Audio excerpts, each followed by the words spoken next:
Hi, I'm Dr. Matt Sheehan from Medford Family Chiropractic Center in Medford, Oregon, and I'm here today to demonstrate several different core stability exercises that I utilize in my practice every day with my patients. And they're mostly for the low back and the pelvis.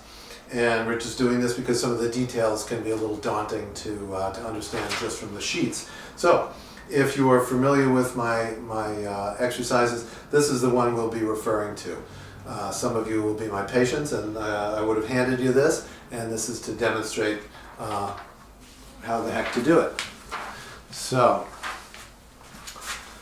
first of all, before I even launch into it, this is to strengthen some of the core stabilizer muscles, essentially, and to help them to learn to function as a functioning unit. And there are some basic things that we always want to do with these core stability exercises before we actually initiate the movement. And one of them, I'll get in a position here and I'll show you. With bird dog, the first exercise, the first thing we want to do is we want to assume a pelvic neutral or neutral spine position where we have a little bit of curve in the small of our back. So you may say, well, that's not much dialing in there. How much curve do we want? A lot or a little or none? So what you want to do is, if you arch your back all the way down, push it to the extreme as far as you can, curving a lot, and then you back it off just a little, that's about right. Good enough, close enough for jazz. Okay, so hold it right there. Then what you want to do is, you want to engage your entire abdominal wall. So tighten your abdominals, but at the same time, as you engage and tighten the abdominals, don't flatten the curve out. Keep it in the exact same position and tighten the abdominal wall. Okay, so back to the extreme, back it off a little, and then tighten the abdominals. Then look straight down. You want your knees right under your hips. You want your knees hip width apart. You want your hands right under your shoulder.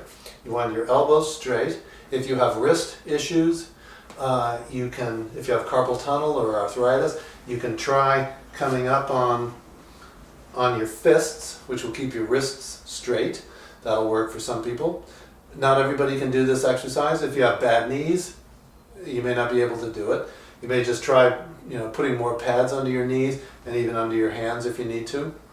So, we're still in this neutral position, and now what we want to do, we've engaged our abdominal wall, so we're stabilizing the pelvis. Now what we want to do is we want to slide, pick one leg and keep your abs tight, and you're going to slide that leg back until the leg is straight. The ankle's still on the table, but the leg is straight. And in this position here, you want to make sure that your pelvis stays level. So we don't want the pelvis to drop this way, to droop, or to shoot high. We want it to stay level. And one way of remembering it is, we want to be able to, theoretically, or in real life, if you want to give it a try, put a martini glass on the small of your back and keep it from spilling.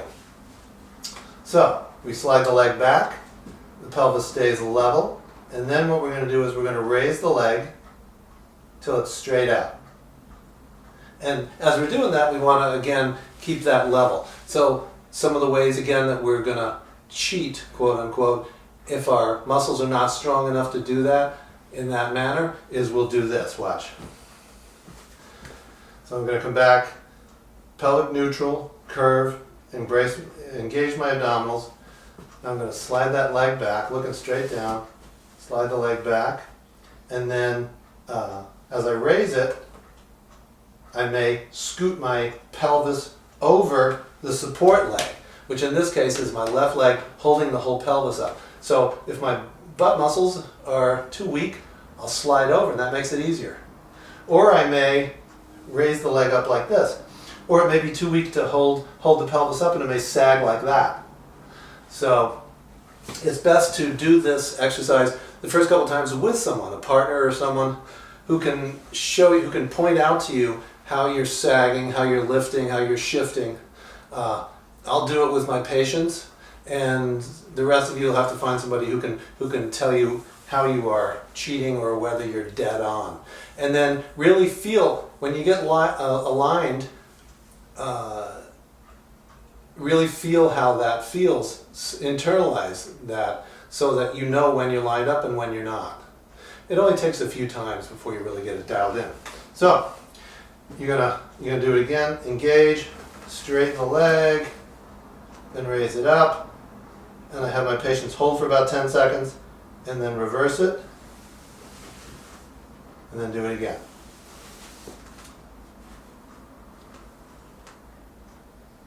And do that until, just repeat that until you feel some fatigue along this side, and then switch and do the other side.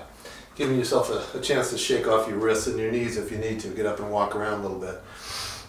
When you get good at that, you can do that about 10 times on each side with, as they say, pristine form. You're staying level and you're not cheating. Then you want to go to step 2, which is incorporating raising the opposite arm. So what we're doing is we're perturbing the system, we're adding another level of difficulty to it, and we're making the whole core be that much more stable to hold you level and rigid and immovable. So I'll show you. So second level will be sliding the arm out like that. So we're trying to keep the pelvis level, keep the arm straight out, keep the shoulders level. So if I was cheating, I might raise the arm, I might drop, and if I was really unstable, I'd be wobbly like this, and a lot of us will be at first. And as we get stronger, we dial it in, and then we'll be more rock solid. Okay? So only do that after you're really able to perform the leg motion on each side with, like we said, pristine form. Okay? And you're not wobbly. Okay, there's the first one. Okay, the second lumbopelvic core stability exercise that I often teach my patients is called safe sit-ups.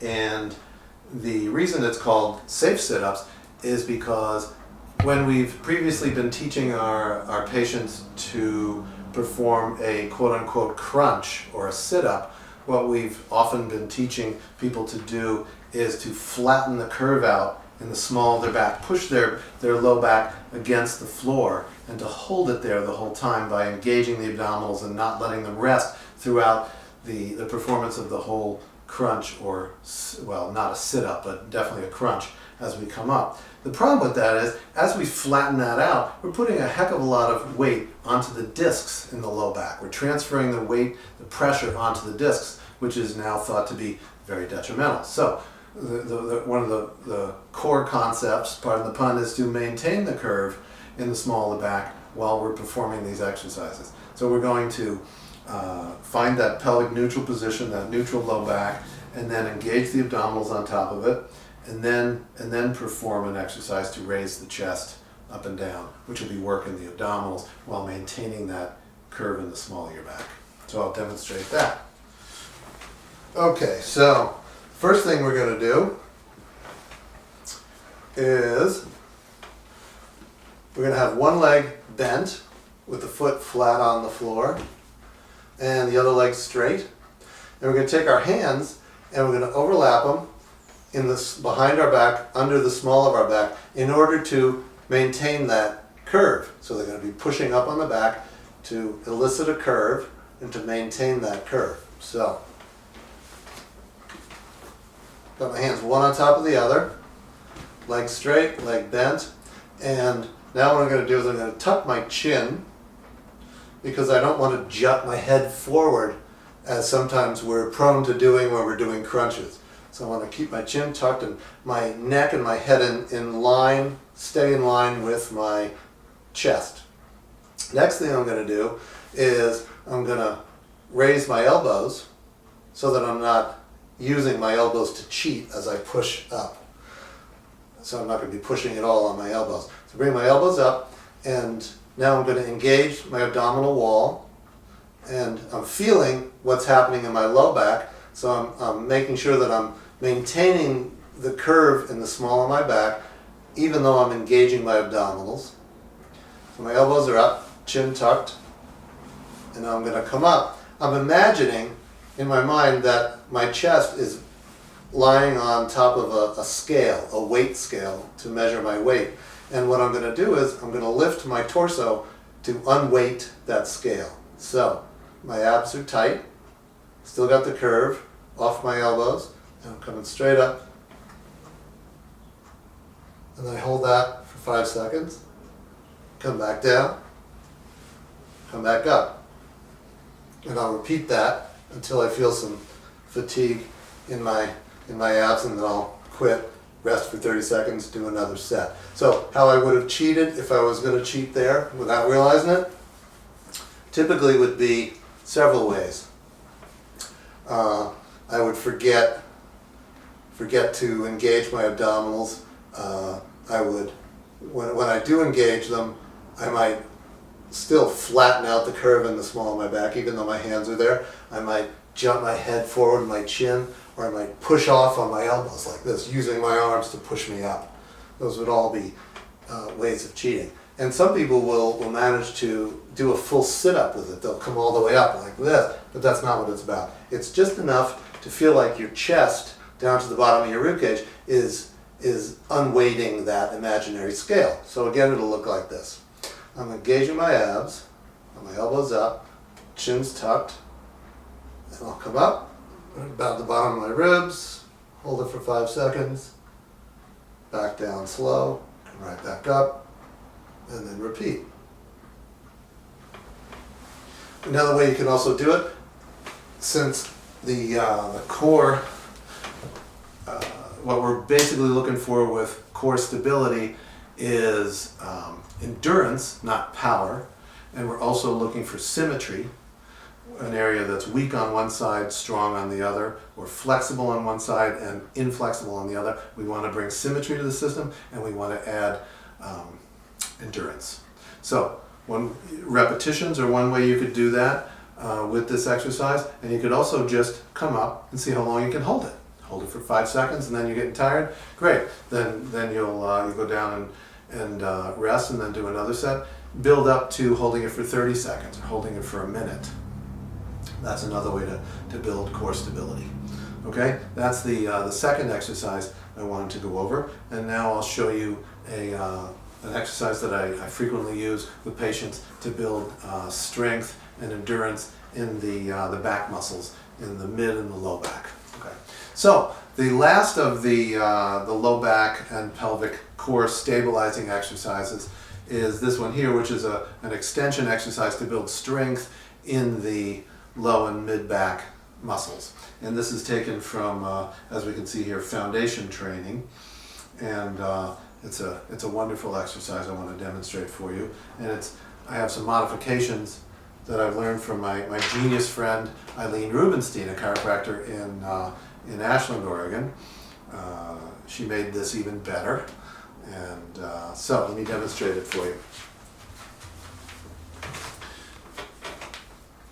So, the first thing we want to do is have our knees spread a little bit like this, and you want your arms, you want to engage your shoulder blades, so you're pinching your shoulder blades together, and then pull your elbows down until you feel your arms sufficiently locked in at your sides. So your shoulder blades are back and pinching between the shoulder blades, and then your arms are down. You want to take your head, and just like that last exercise, you want to tuck your chin so you're looking straight down. You're not extending your head back like this. You're looking straight down. And then you want to press your pubic bone right above your genitalia. Push your pubic bone into the table. Now what that's going to do, if you allow, just try it right now, if you push it in, you're going to be engaging your lower abdominal muscles and your hamstrings. And it's also going to engage some of your abdominal muscles. So, you got your arms back and locked down, chin looking down, press your pubic bone into the table, and then raise your chest as high as you can. Hold it for 5 seconds, come back down, Up again. Back down. Then just repeat. Now, to see the difference that it makes if you push your pubic bone into the table versus not doing that, give it a try and see the difference in the sensation. Typically what people report is that when you're engaging those abdominal muscles by pushing your pubic bone lightly into the table and engaging the lower gluteal muscles and the hamstrings, is that it takes some of the strain off your low back, and it kind of generalizes the strengthening all up and down your back. So it generally feels better. So give that one a try and repeat again, 5 seconds hold with each repetition, and do it until you feel some fatigue, and then quit for 30 seconds and then do another set. Typically what I have my patients do with the core strengthening exercises is to do them in an ideal world twice a day. Do 2 sets in the morning, 2 sets at night, every other day. Don't do them every day or you'll get weaker, not stronger. Because we typically build strength on the rest day when the body is repairing the muscles from the exercise the previous day. That's where you build strength.